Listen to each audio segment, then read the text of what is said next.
আজকে একটু bad news আছে। ওই ন্যাশনাল ক্যাম্পে আমাদের যে কটা প্লেয়ার গেছিলো তাদের জন্য চোট না হয় এই নিয়ে মলিনা অনেক টেনশানে ছিল। চোটটা হয়ে গেছে মানবীর সিংয়ের, আপনারা হয়তো সবাই জানেন।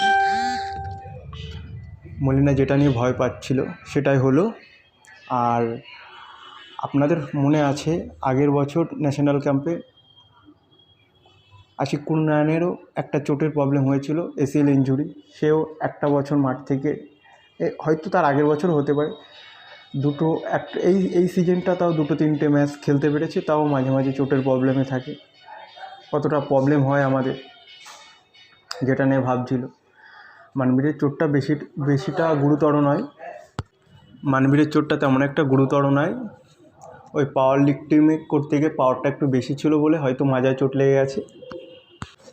হয়তো সেমিফাইনাল আগে আশা করি বা সবাই প্রার্থনা করি যেন মানবীর ঠিক হয়ে যায়। শিলং থেকে হয়তো ডাইরেক্ট মোহনবাগান ক্যাম্পে এসে তার রিহাব সারবে ফিজিওর কাছে।